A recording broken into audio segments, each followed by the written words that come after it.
Already కాటమరాడి shooting చకచకా కానిచ్చిస్తున్నాడు power star Pawan Kalyan. మరోవైపు తమిళ director TN నిసన్ దర్శకత్వంలోనూ ఓ cinema ప్రారంభోత్సవం జరిపించేశాడు. ఇప్పుడేమో త్రివిక్రమ్తో సినిమాకు కూడా కొబ్బరికాయ కొట్టేశాడు.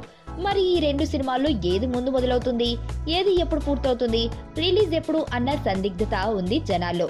అయితే తాజా సమాచారం ప్రకారం టిఎన్ నిసన్ దర్శకత్వంలో సినిమా రెగ్యులర్ షూటింగ్ ఇప్పుడప్పుడే మొదలు కాదట.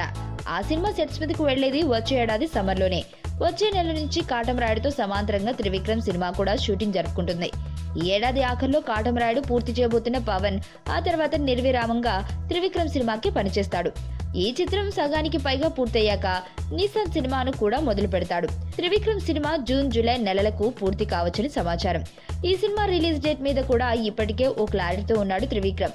వచ్చే ఏడాది ఆగస్టు 15కు ఈ చిత్రాన్ని విడుదల చేయాలన్నది ప్లాన్.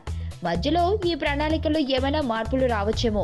కాటమరాయుడు మార్చి నెలాఖరులో విడుదల కాబోతున్న సంగతి తెలిసిందే. నిసాన్ సినిమా కూడా వచ్చే ఏడాది పూర్తయి ఇయర్ ఎండింగ్ లో విడుదల కావచ్చని తెలుస్తుంది. మొత్తానికి వచ్చే ఏడాది పవన్ అభిమానులకు ట్రిపుల్ ధమాకానే అన్నమాట. మరణం దేహానికే గాని ఆత్మకు కాదని భగవద్గీత చెప్తుంది. మనిషి బరువెంతున్న మరణానంతరం 21 గ్రాములు తగ్గుతుందని సైన్స్ చెబుతుంది. అంటే ఆ 21 గ్రామ్స్ బరువు